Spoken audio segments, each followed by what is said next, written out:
right, welcome back, everyone. This will be our first full week, right?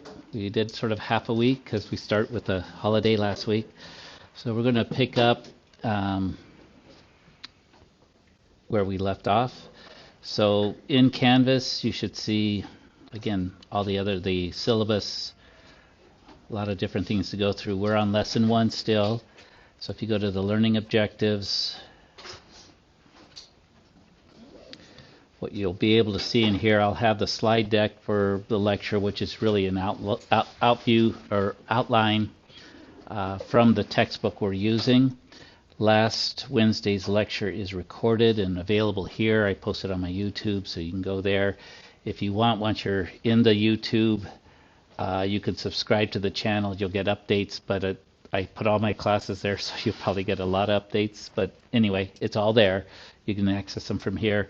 At the end of today's lecture, I'll post it here. Well, it probably won't get there till the evening or maybe till tomorrow morning, depending upon when I get back home and how things are going. Okay. Any questions about the course that you've come up with since our last meeting? No. Okay, so we're ready to go. We're about halfway through our slide deck. We got to this place where we're going to start basically. So what we did is we talked a little bit about what is a function. So we did the vertical line test. We also talked about the horizontal line tests, about one-to-one functions, and that primarily is for what we're going to be doing later on down the line when we get into something called an inverse function, which undoes things. We need one-to-one. What this next section is about is looking at some basic, well, let's just get into it, some basic functions. So these are our linear, our quadratic, and how their graphs look. So we're going to compare particular types of functions, what their graphs look like, and then we sort of categorize them into that. And that helps us when we have say an x, something with an x to the third is the biggest degree. We'll talk about all this. What are we expecting to see?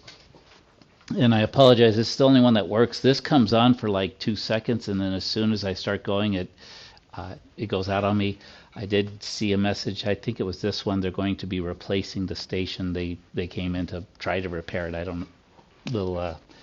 We'll see if we can get both of them. I like having both, but this is the only one that's working right now. So if you want to come over, or if you can see from there just fine, that's great. Okay. Let me. Don't want to. I need to get my writing utensils working, so we'll do that.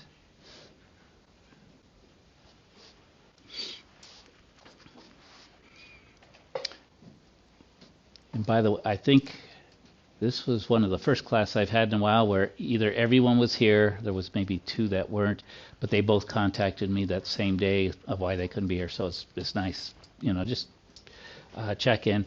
Remember, I do not roll on a regular basis. I don't take it at all. So, but I don't.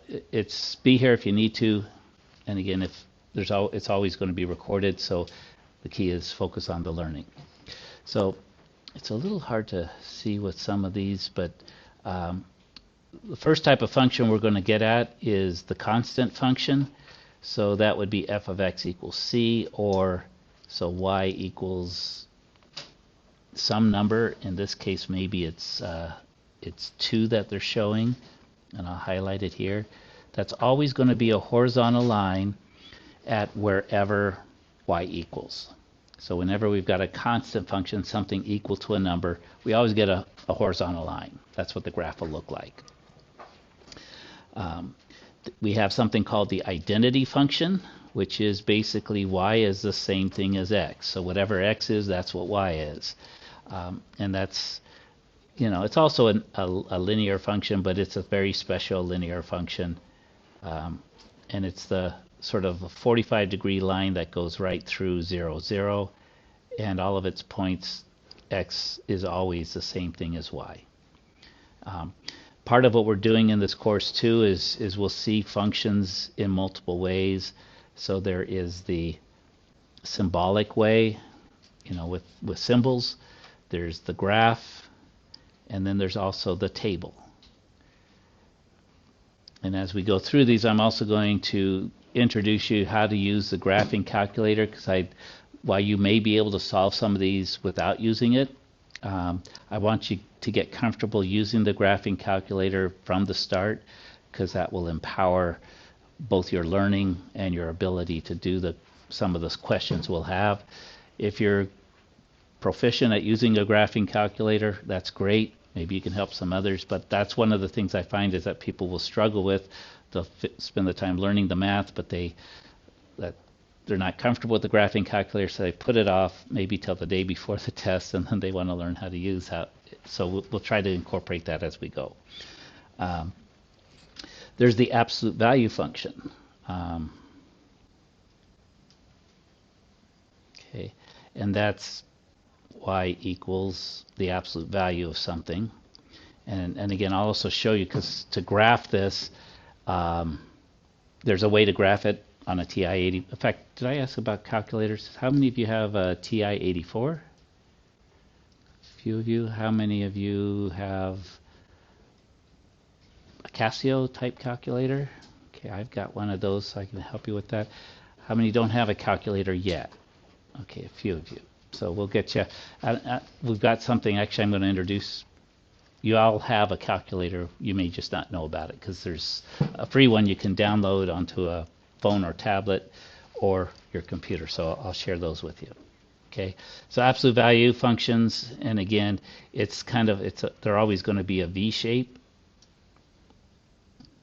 because that's just saying whatever x is, y is the same thing, but it's positive. So it's kind of like part of the identity function, but when x goes negative, y stays positive. So that's what that looks like.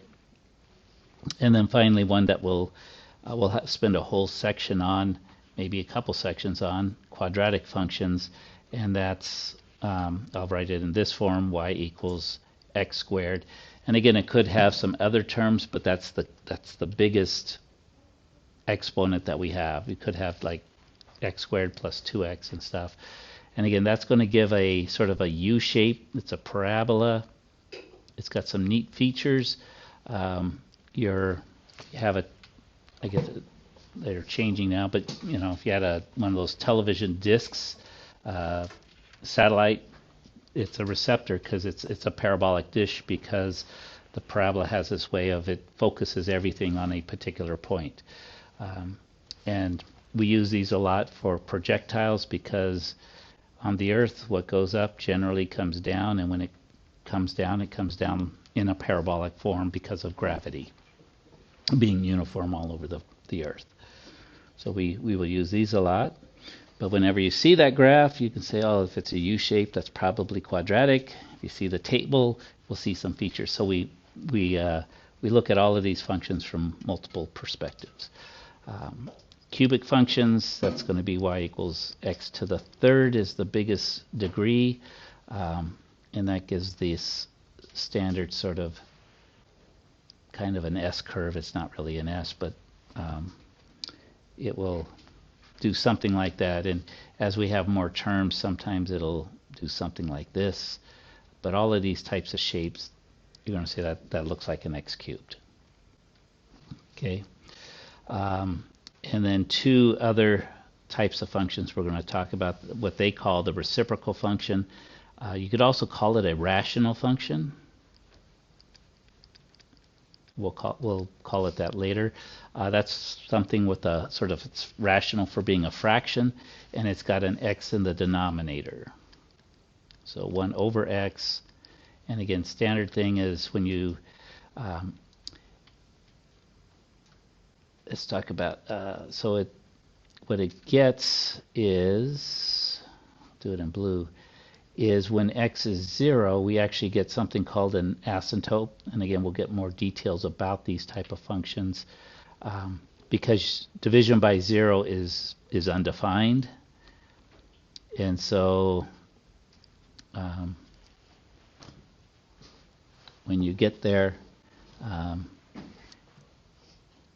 that's a missing part. And so if they don't even have it here, but if x was 0, what you would see is error in your calculator. And we'll go through these with the calculator in just a moment and see that when you plug in 0, you get an error. So that's why using the graphing calculator, you'll be able to actually explore all of these as we go through. So you don't have to memorize these, although that's kind of the process that the textbook's putting you, okay, just memorize all these different ones, but I'm going to show you, we'll be able to pull it up.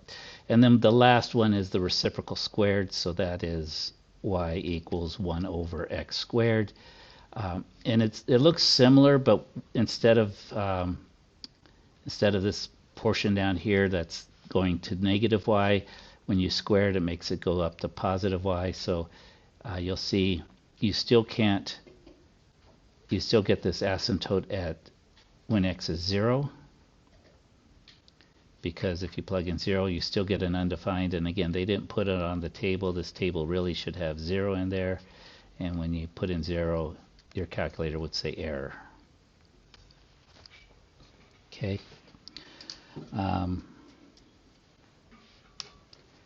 Oh, not quite done. So then 2 more functions. We've got the square root function, and we're going to see that's a inverse of the x squared, because we use it. And so what we see is it's really similar to the x squared, but it's only half of that function, and it's sideways. So we'll talk a lot more about square root functions, but that's the key. That's how it looks on a graph. This is how it would look on a table. We're taking the square root. And then the other one we talk about is the cube root function. So y is the cube root of x. I'll also, algebraically, the square root function could also be written as x to the 1/2 power. It's exactly the same thing. You graph these things, you get exactly the same thing. Cube root function is the same thing as x to the 1/3 power. Okay, so there's 2 different symbols for getting us these, we could use the cube root function symbol, or we could use the 1/3 power. We'll get exactly the same thing. And the 1/3 power looks kind of like the cube function, except it's taking a nap. It's laying down on its side. Okay, so you'll see similarities there. So those are the basic functions we'll work through.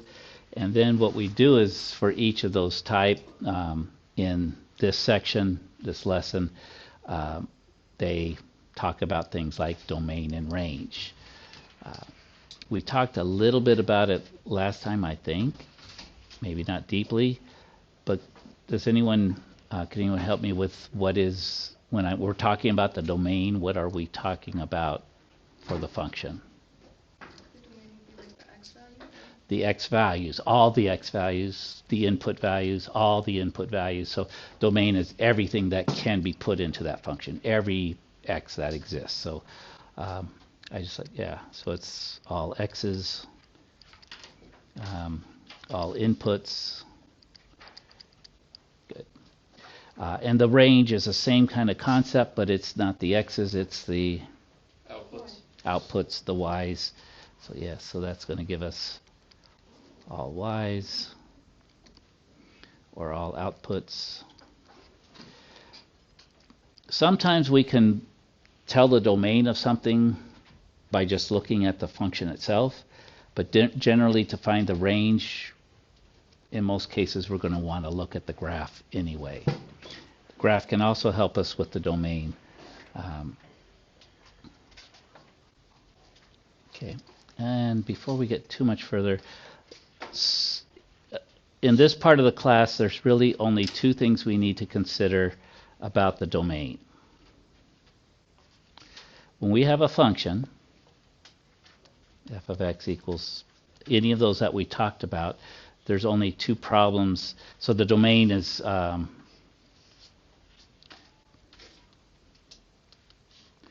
going to be, for the most part, except for the exceptions, all real numbers.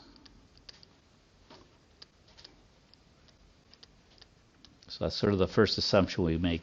With interval notation, we say we can go from negative infinity all the way to positive infinity, and we have no problems.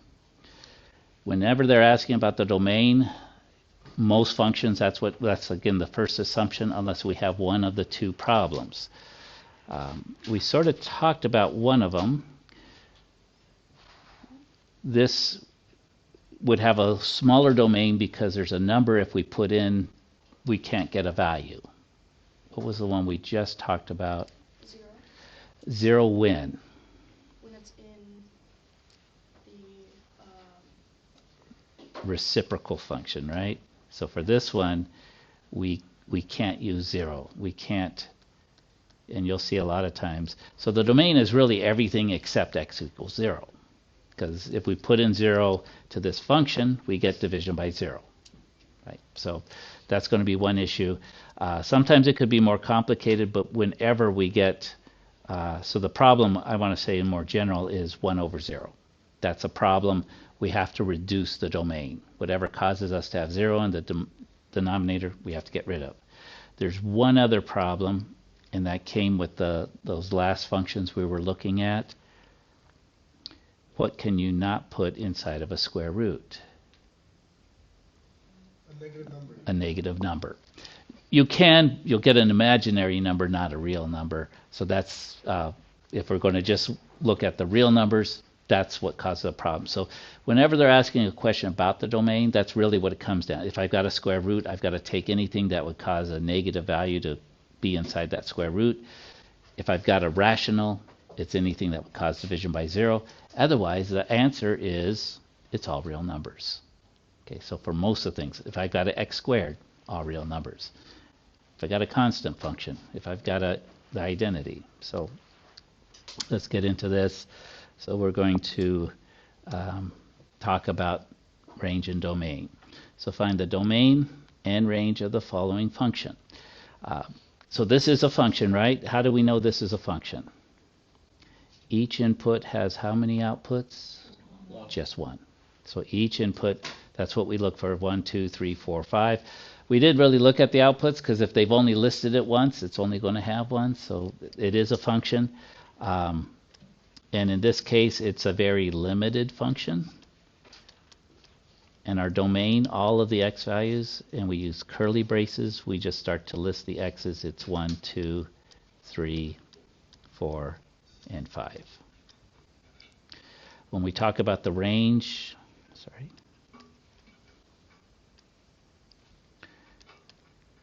same type of deal, but we're going to look at the y values.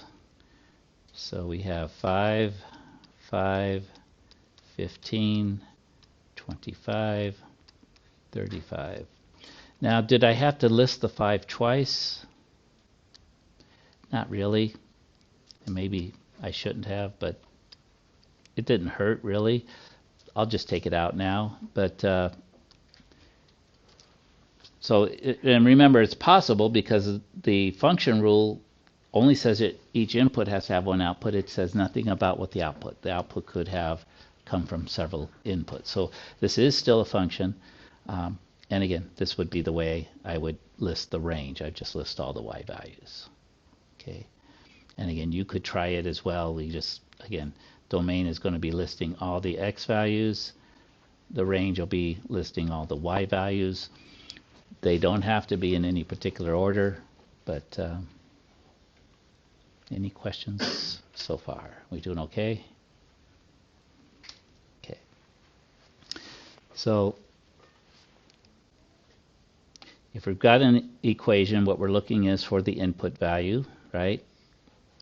And all this is basically saying is, again, we will assume it's from negative infinity to infinity. It's everything except in 2 cases. And what were those 2 cases? Division by 0 or Negative and square root. negative. So just think those are the only 2 things up till now that's going to cause a problem. When we get to logarithms, those cause some problems too. And We do, oh, we don't do trig in this class. This is college algebra, so we don't have to worry about the trig part. So that's we only got one more problem coming up as far as domain. But just the big thing is I'll see students are worried because they think, oh, I got to figure out the domain on all this. Most cases, it's just everything. The only time it's not everything are these two. Okay. And interval notation, you always got to go from smallest to largest. So what you'll see is when I go through it, it's good sometimes to draw a number line, you know, negative infinities on this end, positive infinities on that. I like to put the 0, and then there's, you know, negative numbers going this way. If you list it out on a number line, you'll always end up writing it from smallest to largest. But that's just a indication. So let's take a look. So find the domain of the function. So we look at this. Does this have one of our two problems? Could we have division by 0? No, there's no division. Is there a square root there? No. So we don't even have to think about it. It's going to be everything. Right? So most of these domain questions, everything. How about this one?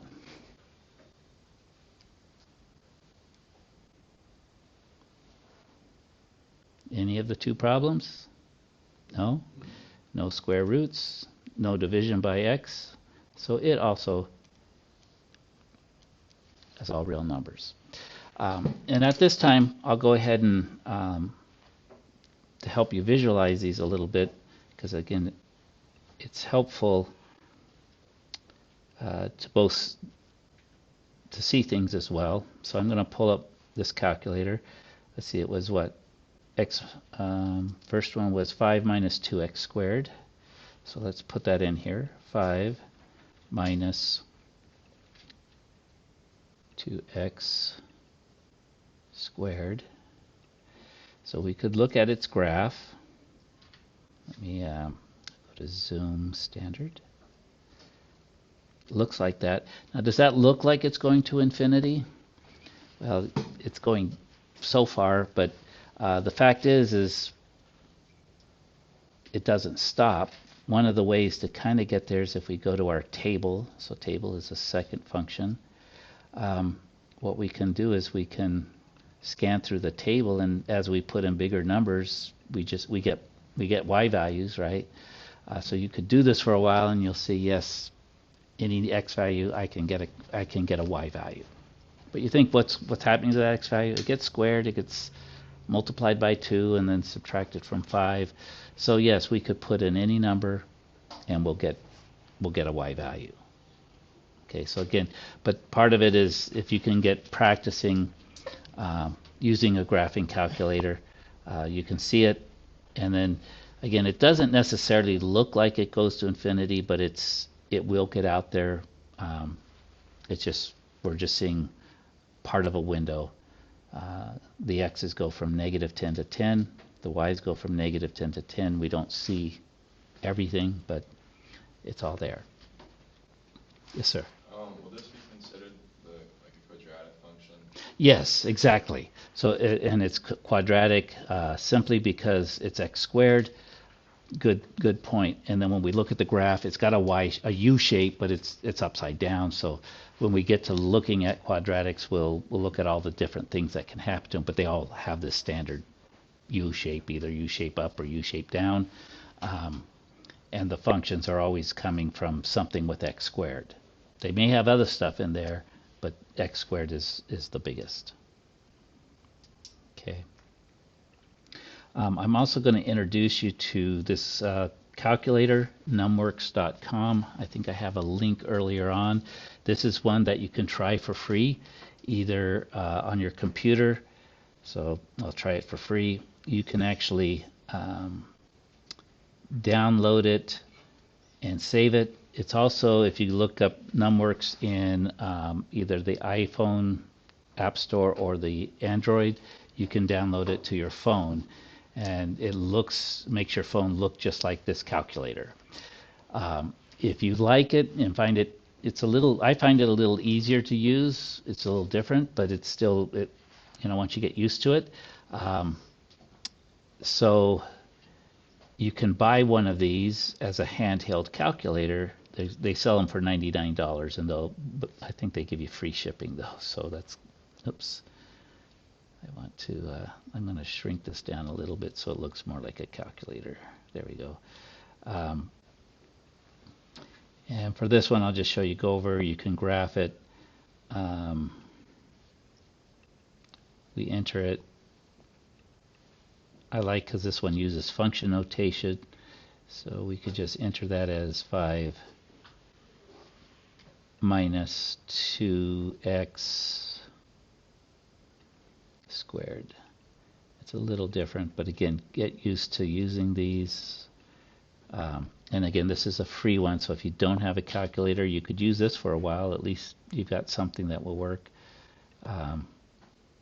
What I like about this one is it will resize the window to get the best fit. So TI calculator, sometimes you graph it and you don't see anything in the window. You've got to figure out where things are. This one just kind of adjusts, and you can do all the changes.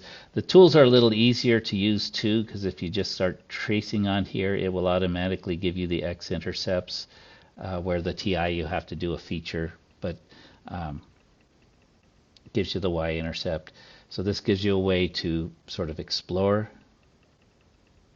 and use that. And then while we're here, there's one other one, Desmos. Is a nice graphing app. If you go desmos.com, well, they keep changing things a little bit, where you can just graph it here, and this is nice because it has all the colors, and you can use function notation. This one also you can download, and it's pretty intuitive. You can download it to your phone or a tablet. They have a little keyboard down here that you can click on if you need to. But again, it's got some nice features because this one you can actually, it's interactive. You can just click on things and you get the x-intercepts there. The phone version on this, they won't let me do it at ASU, but I could do it here. The phone version on this one has a lockdown browser, so you could use it for an exam. So they have an exam mode for it.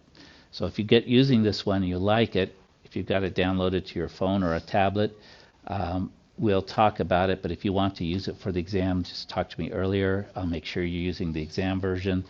You set the lockdown so that that's all it can be used for during an exam, and we're all happy. Okay.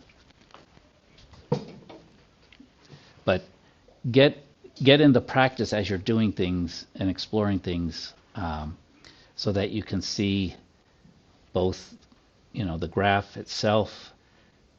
You're able to, let's see, where's the other one?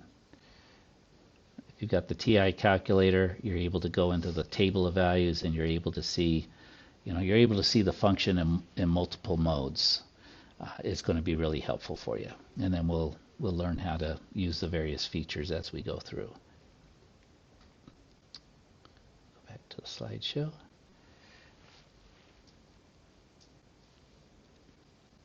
Okay. And again, a lot of these things, they come from the textbook, so they're a lot wordier. Sometimes I'll just explain. But let's just jump to this one. It just says find the domain of this function.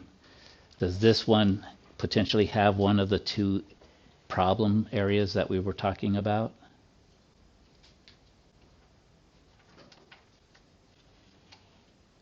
Is there a square root? No. Could we have division by 0? What do you see in this denominator? You see an x though, right? You see a variable. We have to test to see if could I put in a particular value that would make that become 0. That's when we have to test for the domain. Still, we're thinking it's everything except I got to say, is there something maybe I need to take out? So what I do is I just take 4x plus 2 and I ask, could that be equal to 0? And if it is, I have to take that x value out of my domain. Okay, so algebra, right? Subtract 2 from both sides. We get 4x equals -2. And then what do we do? Divide by 4. Perfect. And then we get x equals 2 over 4 reduces down to -1/2. So that causes a problem. If we put a -1/2, it tells us we're going to get division by 0. So this is what I mean is we could do a number line. Get -infinity. We've got infinity. Got 0 in the middle. And basically this is telling us our domain can be everything except -1/2. So I'll put my 1 here, -1/2, well not 1, -1, -1/2. I'm going to put an open circle here. That is a number I can't use. I can use everything else up to that, and I can use everything after that. So what does my interval notation look like? Well, this says I can go from -infinity until -1/2. I'm going to use a parentheses because that says that -1/2 itself is not included. If I could use it, I would use a bracket. And then after I get past -1/2, so I use this little u thing to say that there's another part, I can go from -1/2 to positive infinity. So in this class we'll be using what this is called interval notation. I could also just, the easiest way is it's everything except x can't be -1/2, but this is the way with interval notation. Okay, or they call it interval form. Okay, so the thing that got me to look was that there was an x in the denominator, so I got to see there could potentially be division by 0. Next one probably will be the square root, but those are the only two we have to worry about. Questions on that one? Okay. Here's another one. Again, what do we need to worry about? Maybe we don't have to worry about it, but 2x minus 1, if that were to be 0, we've got to take that x out, right? So again, add 1 to both sides. 2x equals 1, divide by 2. So this time positive 2 is what we have to exclude. So our interval notation, -infinity to 1/2. And again, after a while, you don't have to draw that number line, but if you're having any difficulties at all, go ahead and draw the number line. So it's a kind of a cumbersome way to write everything except 1/2, but that's what exactly this is saying. It's everything except we're excluding 1 point, x equals 1/2.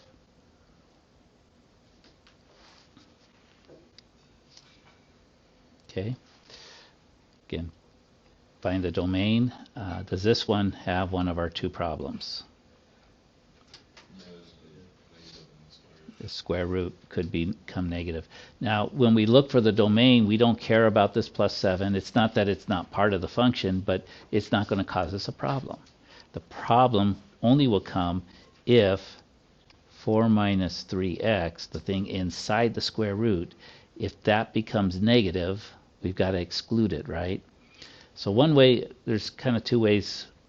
Our domain is going to be whenever this is greater than 0. That means it's positive or 0, greater than or equal to 0, right?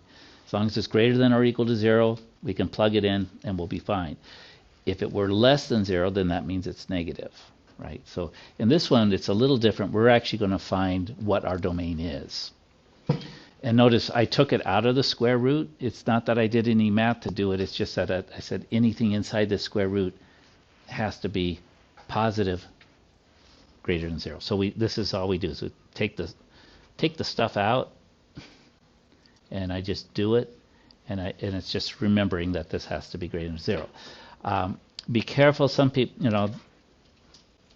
don't know about you, I have problems with inequalities, but let's leave it there. What we're going to do is treat it like an equation, though. We're going to solve for x. So we'll subtract 4 from both sides. That's not going to cause any problems. It's greater than or equal to -4. And then to solve for x, what do we need to do? Divide by -3. And we have to remember at this point, when we divide by -3 and we have an inequality, what else do we have to do? Flip the sign. Why? I don't know. Okay, but you're exactly right. So we know that 1 is less than 2, so I just pick an example. What if I multiply both of these sides by a negative? Any negative number, we'll just do -1.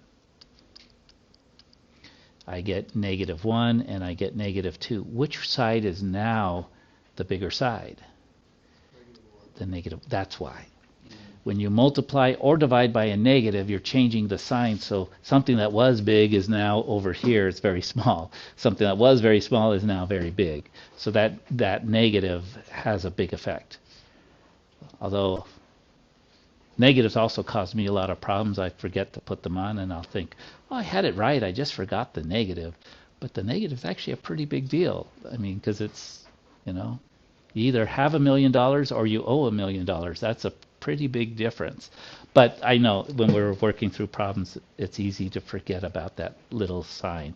But so we do it, but then we have to remember, yes, to reverse the sign now. So actually, x has to be smaller than negative divided by negative 4/3, which is 1.333.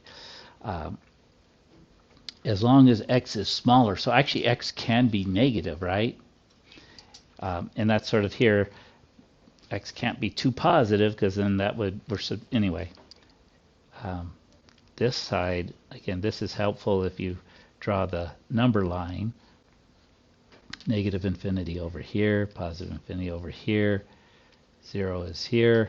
4/3 we'll just put as right here. 4/3 in this case is included, so I'm going to put a solid dot because of the equal sign. And x is smaller than that, so x sort of lives over here. So now with this number line, I can write interval notation, negative infinity to 4/3, parentheses on the negative infinity because we never get to negative infinity, but on this case I'm going to put a bracket on the 4/3 because that could be, I can plug that in, I'll get 0, and it's okay to have the square root of 0. Okay, so here's interval notation, or what they call interval form for our domain. Again, that's what x can be. X can't be anything else. X cannot be 2, 3, 4. And you could kind of see if you could plug it in. And again, what I'll do is I won't go to necessarily all the calculators we've been using, but let me go to the TI-84. Let's see, let's keep these. And I'm going to graph it, and I'm going to show you that you'll see that, right? So let's clear this out. Where is it? Square root. Was it 4 minus 3x? Come out here. Plus 7. That's the plus 7's on the outside, so we didn't have to worry about it. Now when I go to the graph, I see it here. It goes up there. What's going on here? Well, again, sometimes we look at the table. Oh, look at all of these are errors. That means they're not in the domain. But as long as I'm less than that 4/3, which is 1.333, I start to get values, y values, so I'm okay. And I can keep on going. So you can kind of, from the table, you can see, okay, these are okay. These guys over here, these are the problem. Okay. And again, the graph, you kind of see. What we can do is I could go with the window. I can make my y maximum a little bit higher. So we see higher up. I'll go to 50. then I'm going to graph it. Now we see, I just kind of rolled up the window, gave myself some more room, and I could see. And now it looks more like, okay, yeah, the domain is over there in the negative region. This stuff over here is not part of the domain. I don't get any y values. Okay, so yes. Is there like a good way to remember, like when you're supposed to put a parentheses or a bracket, or like the open circle versus the closed circle? Yes, and that primarily is the focus on what I do is in this case, of course you had to remember that it was greater than or equal to, but because of this part here, the equal to sign, that's when it's going to be a bracket. That's a straight line, a bracket's a straight line. That's how I remember. Curved line is everything, is because that's going to be open. Parentheses are open to put stuff in, so that's when it's, you've got a point that's really not included. Does that help? Okay, but that's how I did. I just, okay, straight line, bracket. Of course, if I have this one, it's not. This is going to be a parentheses, one way or the other. Yes, sir. Is either the like the line or the bracket acceptable for an answer? Like we could just write the line and that's it, or do we have to write both? Well, if they want the interval notation, they're going to want this. So you need to use a bracket, yeah, for this notation. But it comes from the reason when we would use a bracket is because of this. Had this been x less than 4/3 without that equal to part, then I would have used a parentheses. It's the same sort of interval, except this time this is saying 4/3 itself is not included. Yes. I mean, I mean the line like above. Oh, this one. Yeah, like, can we just write that and that'll be the answer, or do we have to do the? In this case, it would be probably okay, but because they just say if possible, write in interval notation. The homework system we use will ask for either or. So sometimes it'll give you actually put it on the number line, but if it's asking for interval form, you've got to use this one here. Okay. So Thank you. you're welcome. So again, we've kind of gone through this. We don't have to try them many times. We will take a look at this one because what do you see here? Two problems, right? There's a potential to divide by 0, and there's also the potential to have a negative inside of a square root. We got two problems, so we got to check them both out, and we've got to exclude whatever would give us a negative in a square root, whatever would give us division by 0. So since we got to do two things, which one would you like to start with?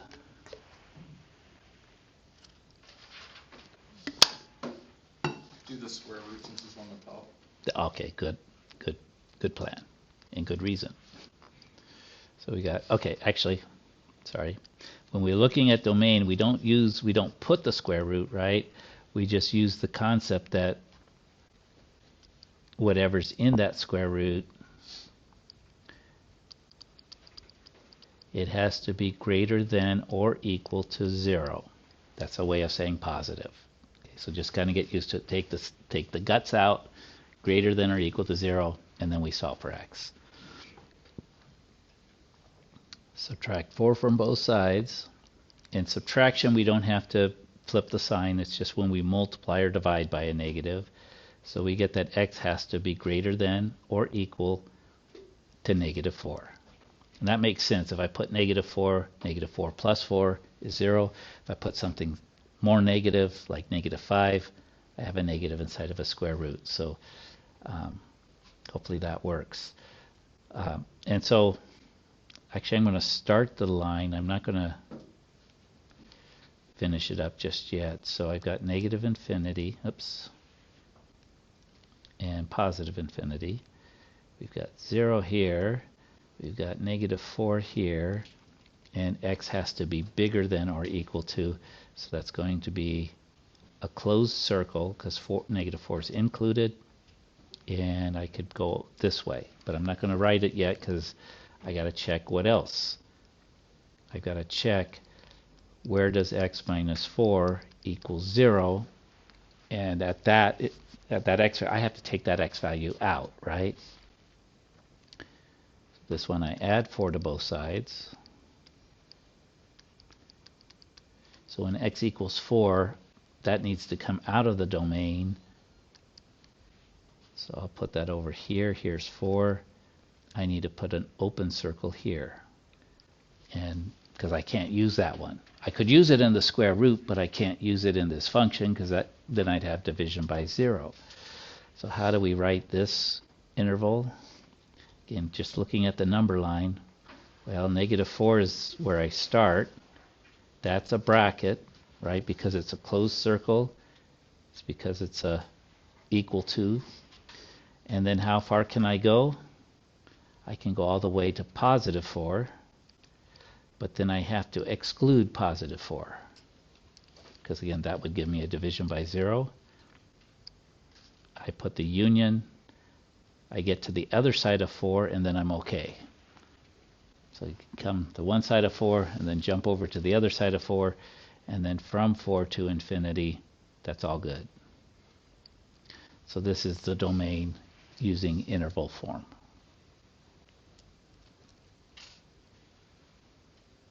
So far, so good? Okay. We'll skip over that. I don't think you... we've talked about the interval notation as we're going.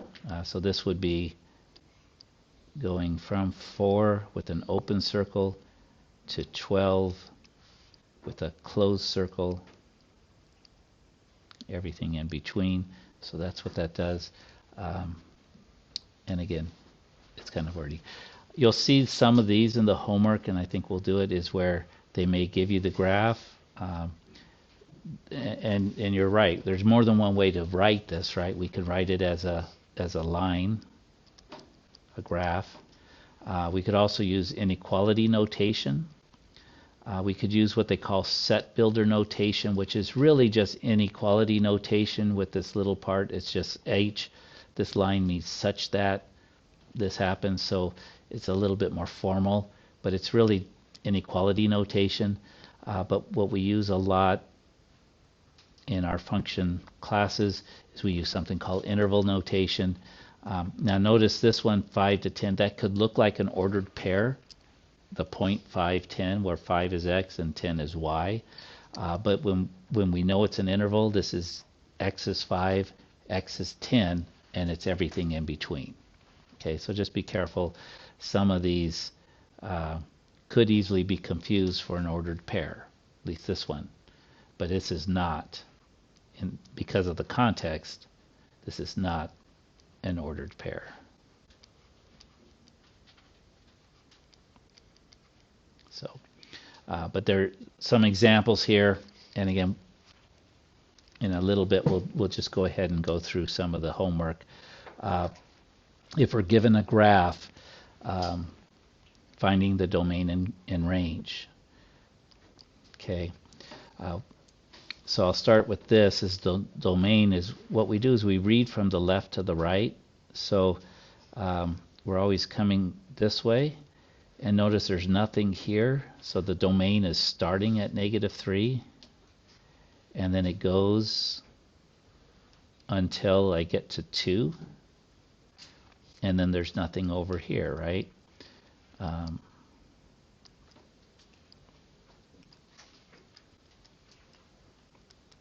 So for the domain, what we're looking is on the x-axis, we start at 3.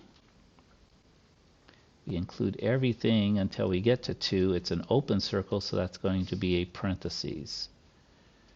So it's from -3 with a bracket, because it's included, solid dot, all the way to 2 with the parentheses.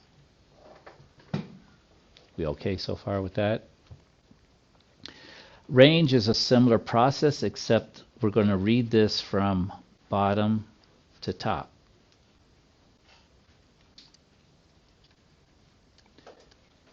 In fact, I remember doing this. If it was in a book, I would just turn it sideways, and then it's almost like doing the domain. But hard to turn your computer or something on the side. So coming from the bottom, where do we start? We're starting here at 5. Is 5 included? Yes, it is. So you might, we're going to have a bracket here at 5, and then everything here is included. We don't stop at 2 because we keep going because 2 is included over here. But where do we stop? We stop up here at 4. And this is a question of people, well, is 4 included or not included? It's included, right? It's included. So the only way it's not included is if we have an open circle. You go, well, I don't have a solid circle either, but it's the graphs going through there. If there's no open circle on this, we assume it's a solid circle. So they have to communicate it. But notice all along the line, it's all there. So anyway, that's where we would end. So on this one, the range is actually going to have brackets at both ends. So we're going from -5 all the way to 4. These are both y values. It's an interval. This is what my range is. Okay, so I just look from bottom to top. That'll give me my range.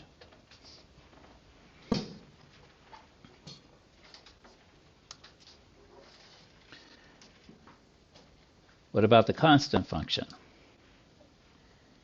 Well, remember, a constant function is always horizontal. So, you can kind of memorize these, but you can also, again, graph them. The domain is going, because it goes on forever, the x values go from -infinity to +infinity. The range is very, very limited. Yeah? Right, so the range is just whatever that value is. Yeah, whatever it is, that's all it is. It only lives in that. If this was, say, 2, y equals 2, that's all y can ever be. Can't be anything else. So I haven't seen this before, but this is the first textbook I say. So yeah, it's kind of like saying range is 2, and it's 2. The identity function, again, we don't have division by 0. We don't have a square root. So domain is going to be -infinity to infinity. You'll see this kind of coming through. And then from the graph, we can see it goes down all the way and goes up all the way. So the y's are going to go from -infinity to infinity. Does that make sense? Okay, so these are ones you can go through, and you're basically seeing is believing. The absolute value function, again, domain, absolute value is this one. It's not a square root. It's not division by 0. So again, domain is everything. But from the graph, we look, this one is starting at 0 and then goes to infinity. So there are no negative y values. Okay. Same thing with the x squared function. So f of x equals x squared. We talked a little bit, domain is everything because there's no division by 0, there's no square root. But the range, there's nothing down here. It starts at 0 and it goes up. And partly because when you square something, if you have a negative number and you square it, what do you end up with? Positive. Okay, so that kind of makes sense. We get to the cubic function, f of x equals x cubed. Again, domain is everything. -infinity to infinity, no problems. Range in this case, and this is what I was telling you, if you give me the function, I could tell you the domain, but the range, we really have to look at the graph. That's the best way. And we see it's going down to -infinity y, and it's going up to +infinity y. Now it's going up very steeply, but the x's are also, you can put all these x values in there. Okay. This is the reciprocal function, which is 1 over x, and this is the definition of one of the problems, right? We can't put in 0, because if x were 0, you get 1 over 0. So this does have one of the problems. We had to take it out of the domain. What it also does is it takes it out of the range, and we just see that from the graph. It avoids, you just can't get it in the range either. So 0 is not included in the range. Because if you got 1 over x, the only way to get 0 was we put 0 in there. Yes. But it's not always 0, right? Like it could be like way over there or something. Right. So if we had 1 over x minus 3, we Right, can't put so 3 would be the one that we can't the put in. 0 would just be like whatever the asymptote is. Correct. You got it. You got it. So yeah, so this 1 over x minus 3, so we would find that x can't be 3. And so that graph would look the same thing. And we have a whole section, we call this a transformation, where we basically get these same functions, but they move. And that one would be right here at 3. It would look like that and like that. So pretty much the same, but 3 is not included.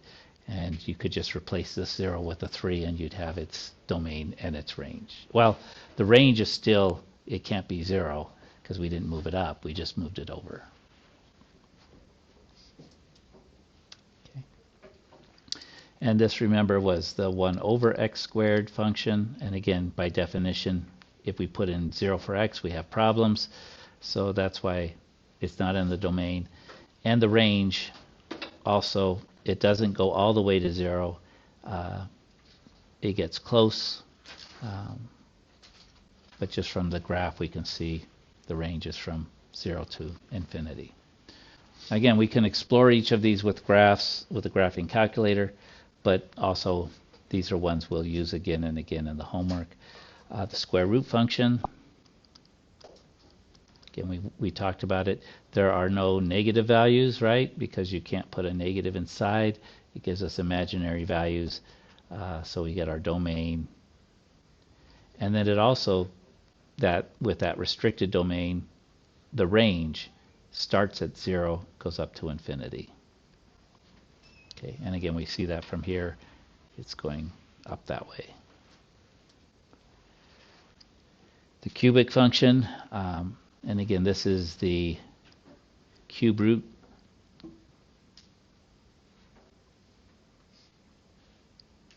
Actually, that's not, they got that one wrong. That should be cubic.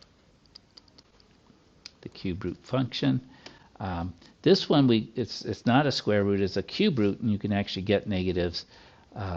So there's no problem with that one. Domains everything. And from the graph, we see it goes in both directions, up and down.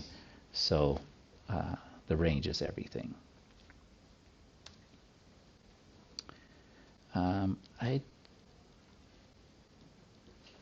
I don't know that we're going to need to do this. If we need to do this piecewise function, because this is everything from the textbook, we're going to take a look at some of the problems we have. I'm going to put it off a little bit. Let's do this. We'll discard. Is we will actually go into the lesson, and we're going to do the practice test. And remember, I don't know, they use the word test, but it just means that when you go in to do this required test, I would do the homework first, but when you do the required test, it gives you two times, you can take it twice. And it is timed, it's to be done in an hour's time, so you should have gone through the homework already. Use it as a practice test.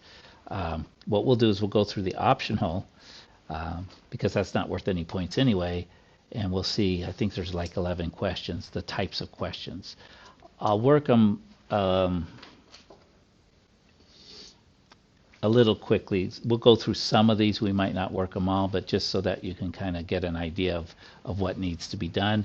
And then on some of these, it's also, there's some technology stuff that we'll work through. So question 1, let me, I think I can make this bigger. Is that better? Yeah. It's better for me, so. Just be up. Yeah, we'll get there. So we'll put this up there. So we're supposed to complete this table.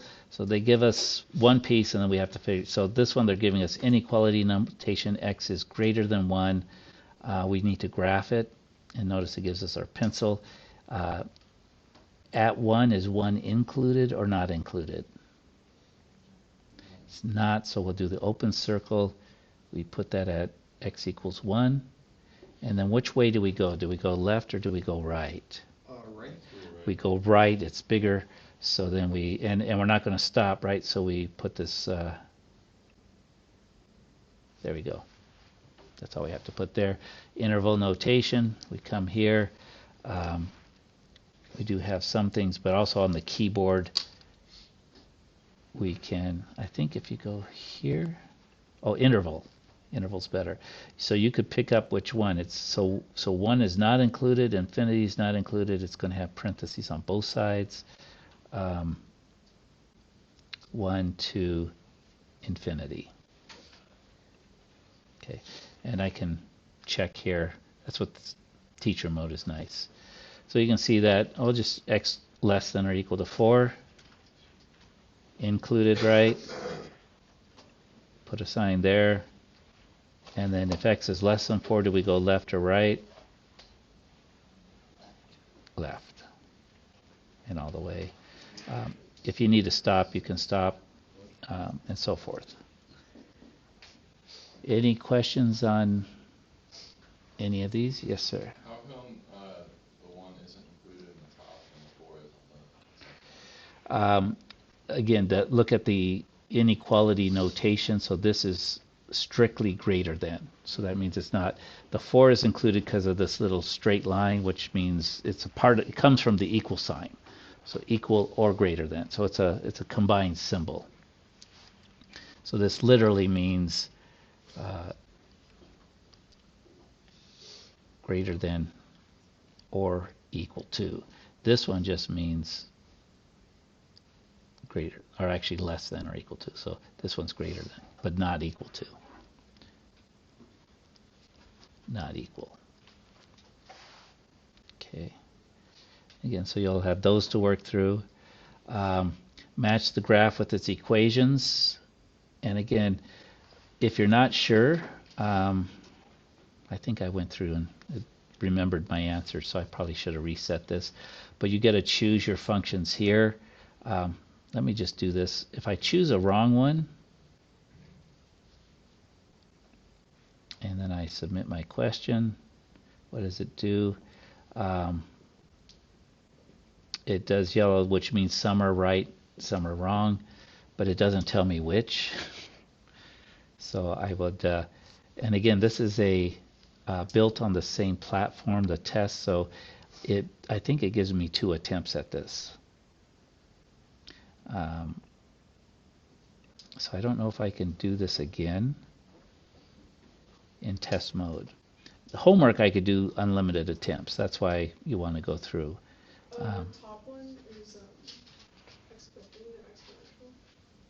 The top one, this one here, it actually is a square root. So I had it correct. And again, you could graph these.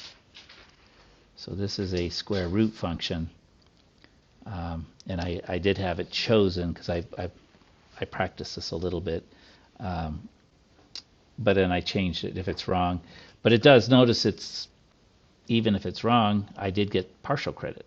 So I can sort of see up here I got one thing wrong. But yeah, so that's a square root. This is the absolute value, the V shape. So it's going to be an absolute value. This is a cube root function, or cubic, right, sideways. And then, so I got that other one back. It says cube root. This is a cubic x to the third. This is our reciprocal function, 1 over x.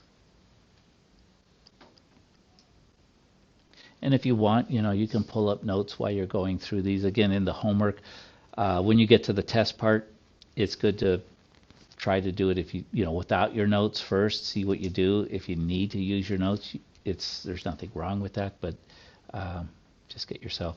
This one's an exponential, which wasn't listed as one of our kinds in the notes. So this is something like 2 to the x power. So I guess they're having some of these in here. Quadratic is the U-shaped, and then the reciprocal squared function. And we talked about this being the identity function. That wasn't one of the choices they give you, so linear is the other option, and it is linear. Okay. You'll need to then also match graphs this way, so they give you the function and the graph. X cubed, which one of these is an x cubed function?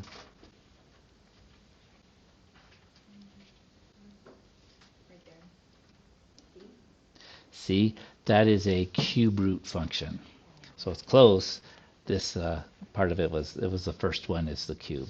So then I can just, it's going to be a, right? So just kind of give you an introduction to the types of questions that are going to be in there. This gets us back to the lesson we did last Wednesday, which ones are functions, which ones are not.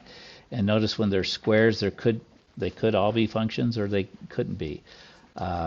What's required to be a function? Each input can have how many outputs? One. So a quick way to look through here is if the inputs are all different, we don't have to look too far, right? -3, 1, 4. These are all different. Oops, 1 and 1, right? Do they have the same output? No. No, so it's not a function. Select all tables where, so this first one was, this one's not. This one has 2 1s. Oh, that can't be a function. This one has all different x's, so they're only going to have one input. That's kind of the way to go through that one. And notice at this level they have videos that you can use. I think if you take it, I haven't gone in, but when you take it as a test, they may not have the video. They might have it because, again, you can still use it, but remember when you take it as a test, it's limited in time to 1 hour. Then it'll time out. So it's not intended for you to be learning as you go. It's do the homework first, learn the stuff so that you can kind of practice it. There's going to be questions about whether it's a function or not. How do we tell whether something's a function or not? We did a particular type of test. If it touches the line once, it's a function. So how about this guy? Touching 3 times, right? Vertical line test. Well, that wasn't. Should be. Well, anyway. How about this one here? Would this pass the vertical line test? Yes, it does. How about a horizontal line? Does that pass the vertical line test? It does. And you'll see. We'll talk. Actually, we don't. This is a trig function, so you get into that later. But all we know is, yeah, these are going to pass the vertical line test. And again, select these as represent y as a function of x. So it's just all it is that same question. Instead of vertically, now they're on their sides. Each input, only one output. Okay. Choose the ones that do that. Exclude the ones that don't. This concept of one-to-one functions. How do we determine if something's a one-to-one function? Not the vertical test, the horizontal line test. So if the horizontal line touches it in one place, every horizontal line, you have to draw a bunch of them, then yes, it's one-to-one. Okay. So this one worked. How about this one? Will this one work? The horizontal line test? It will. Usually they're pretty clear. How about this one? Nope.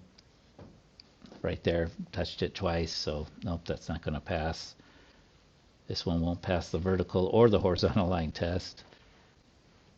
This one passed the vertical, but it does not pass the horizontal line test. And this one doesn't pass the vertical. Does pass the horizontal, but since it didn't pass the vertical, it can't be one-to-one because it's not a function. Okay, so it's kind of it's a tricky one there. So it's not just whether or not it passes the vertical. It's not a function, but like if you looked at like a table of that, it would only be one-to-one. Well, actually, no. Because one-to-one requires actually. It's not just that it passes a horizontal, it has to pass a vertical and horizontal line test. So most of the time we're just interested, does it pass a horizontal line test because it's already been a function. For something that's not a function, We sort of threw it out at the first test. So if it's not a function, we aren't going to deal with them. Okay. So if it's not a function, just it's gone. If it's a function, then we can determine whether it's a one-to-one function, and then that we use the horizontal line test. Okay. These questions, we did this one last time too. If we're going to evaluate f of 1 with a table, how did we do that? We came to where the input was 1, looked up the output, and there's our answer, right? When they gave us this one, what do we go look up? This is not an x, it is a y. So we look where the output is 2. That's right here. And we find its input. Now, on the output, if we give us the output, it is possible that there could be two answers, right? I guess in this one there's not. But there could be two places where they had 2. So watch for that. But in this case, 6 would be the answer. And there's no other 2 listed. But if it's the input, remember, each input can only have one output, so that's a little easier trick. But it could be that a particular output has more than one input. We're almost there. This one, same thing, we're evaluating, but when we're given a graph, if you've got the input, you go to where the input equals, in this case, 4. We go either up or down until we hit the graph, and then we read the y value. So this one's going to be 3. How about this one? Where do we go for this one? We go to the y value of 4. So we come up here. We go either left or right in the direction it's going here till we hit the graph, and then we go down to the x-axis in this case to read the answer. Should be x equals -4. So it's just, if we've got a graph, it's just looking up either an x or a y. If we've got a table, it's just a lookup. There's, in fact, it feels like there's no math. That is math. But okay, if they give us a function, what do we do with these values? Plug them in for x, and this is where this is a great use for the graphing calculator. This is where you say, oh, I'm glad I got one, because this problem becomes very simple. We're going to enter this in as y equals. So let me clear my. We're going to put in 7x squared, arrow over, subtract 4x. Don't have to arrow, plus 3. And now I can go to the table. What I'll do is I'll show you your table set. Notice I'm starting at -2. So I'm going to have my table start at -2. And I'm going to have it change by 1s, which will give me all of these. And then I'll go to second graph. And notice now I just have to copy them over. I don't have to actually do the calculations for each one. So that's where the power, that's what the calculator is doing, is it take that function that we did and it plugged in -2 and got 39. I'm going to write, let's see, no I can't.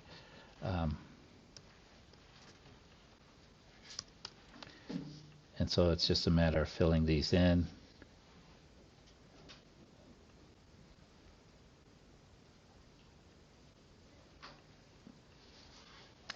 And again, you could do that. So it's just copying these down over to there. I thought there was, how many are there? 14, not too bad. Is this helpful? Okay, so go through that. Find the domain and range of this function. So this is kind of similar like what we did in the example, right? Domain, we read from left to right, so our domain is starting at -2. It's included, so that's a bracket. And then it goes through until it hits all the way to 3. That's part of an x value, but that's going to be a parentheses because it's not included. And so that, oops. know why I jumped down, but anyway. So -2 to 3. And range, we start at -5, and then we go up all the way to the top. We don't stop in the middle part, we go all the way to 4.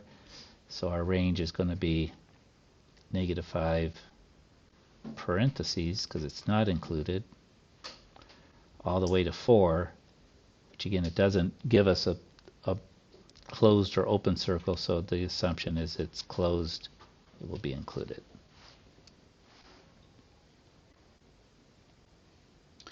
We do have piecewise functions, so that's why I wanted to come here. So we've got this one. I just wanted to see how they were going to do it. Okay, so piecewise functions, we'll do it here. The place we look first is we look here. This part of the function is called the domain part. So this is where it tells us that if x is less than -1, we use this piece here. So there's 3 pieces.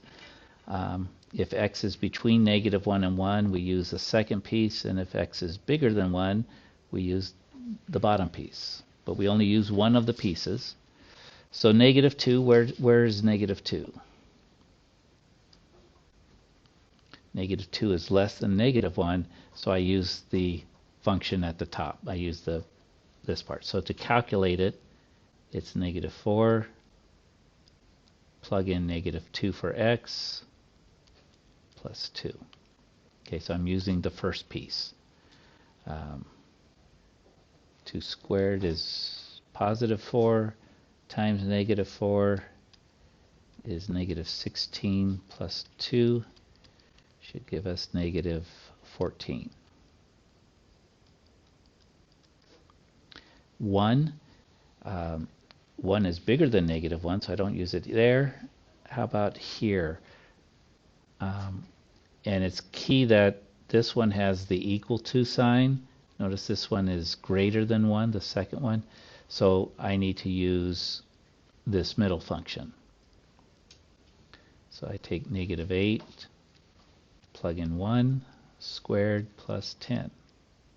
1 squared is 1, times -8 is -8, plus 10, we end up with 2. Okay, so do the calculations there. And finally, if I plug in 2, 2 is bigger than 1, so this one I've got to go here. This is saying basically that f of x equals 4, or think of it as y equals 4. There's no place to plug in x. Anything bigger than 1, the answer will always be 4. Okay.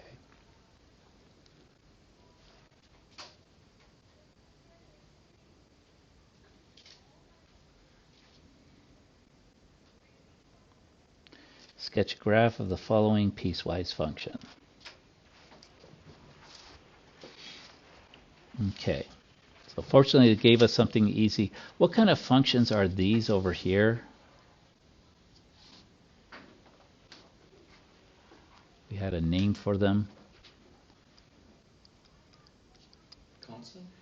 Exactly. These are your constant functions. So they're going to just be horizontal lines. And all we have to really do to graph this is determine where they live. So we're going to get y equals -7 whenever x is less than -2. Notice less than or equal to -2, right? So that's, it's going to be a closed circle. So we'll start off with just kind of how to do this. We'll use a dot. We'll go to -7 when x is -2, right? There we go. And then we want a line segment. And which way does that line go? Goes to the left and goes off the charts. So that's that part of the graph. Yeah, let me clear this off. Clear all the ink. We also know we got a horizontal line at 3 between -2 and 4. Is it including -2? No, it's not. So we want an open dot, -2, 3, -2, 3. And is 4 included? No, it's not. So 4, 3, and then we can connect that with the line segment. And then finally, we're going to have a horizontal line at 5 whenever x is greater than or equal to 4. So since it's equal to 4, we get a closed dot, line segment, and there we go. So we've got that graph. Let's see, submit it. This one usually, we got all the points. If we were missing a closed dot or an open dot or something, we might get some partial credit in there, but we got everything correct. Okay, but see how piecewise functions work? They're basically 2 or 3 or 4 pieces. This inequality stuff over on the right side, that's defining the domain for those various pieces. It's one function, but at the same time, I'd like to think of it as if it were just like maybe 3 different functions. You could also think of it in those terms. And then we get this last one is an interpretation. We just have to choose the right answer. So we're given a function, h is equal to f of t, where h is the height in meters of an object, and t is the time in seconds since it was launched. Which of the following is the best interpretation of f of 8 equals 7? So what is t representing? Time in seconds. So we could rewrite this as 8 seconds. And what is the output supposed to be? Meters? It's the height in meters. So we know it's 7 meters high. So then we just need to find something that does it. So this one says 7 seconds. No, we know it's 8 seconds. So they're mixing it up. The object is 56 meters in the air. No, that they multiplied it, I guess. 8 seconds after the object is launched, it is 7 meters in the air. Does that sound about right? I think so. 7 seconds, no. The object travels 8 meters every 7 seconds. No, they got it mixed up. There's 7 meters for every 8 seconds. That's if it was a rate, but that's not what we've got. And 8 seconds after the object is launched, it's traveling 7 meters per second. No, it's just that's its height. Okay, so it, and again, we could check, and it'll give it to us. I'll do that, submit the question, we got it right. Okay, so that kind of gives an overview of the types of questions you'll have in the homework. The homework, there'll be more problems, more opportunity to practice, but if you're kind of comfortable with that, it's a good place to start. It does also kind of show you what the test is. You could take this optional test as well, again, but I would do the homework. If you're feeling good about it, go ahead and take the required test. That's for points. Remember, you get 2 opportunities at it, and I think while you're taking it, you get 2 options on each question. So if you get it wrong, you could do it again. And then if you still don't like your score, you could take it again. It'll take the highest of the 2. Okay. Wednesday, we will move into lesson 2. And hopefully we'll be able to move along and get everything and then move on. Yes. I'm gonna put you on the phone. Okay. It's the last question. Let's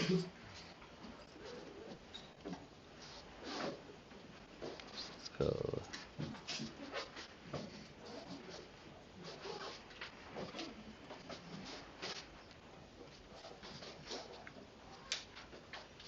So,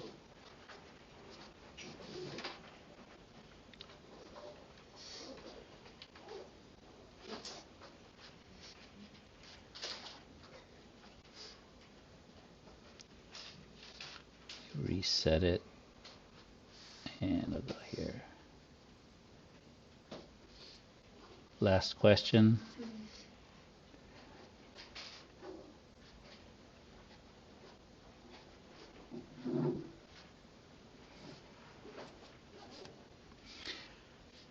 And did I say about scoring on homework?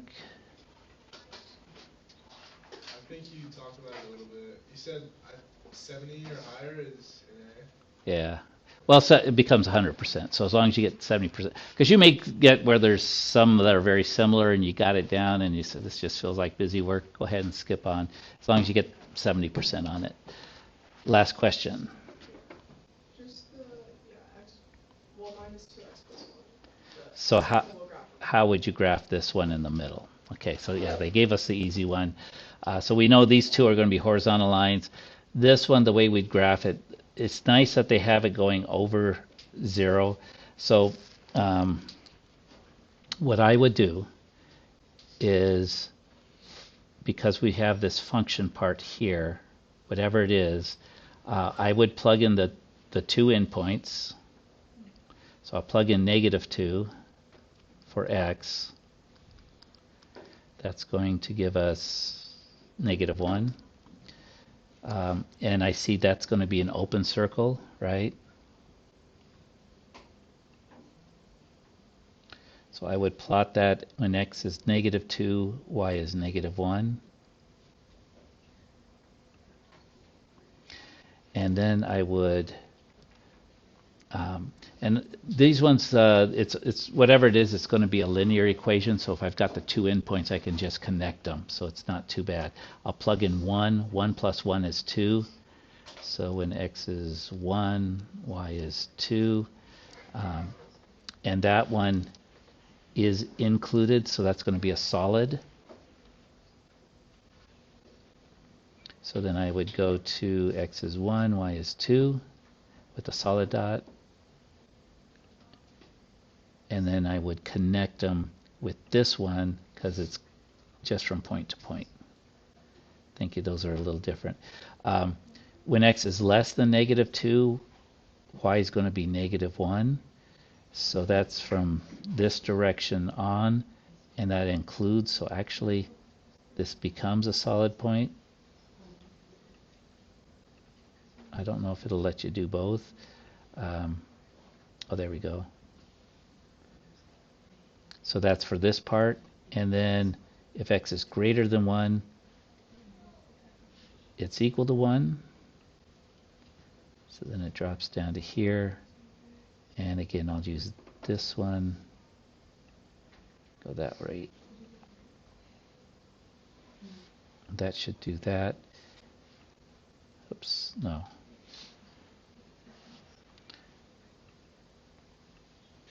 Only thing I want to do is, they don't have an erase. But notice I need to get this covered. This should be a solid.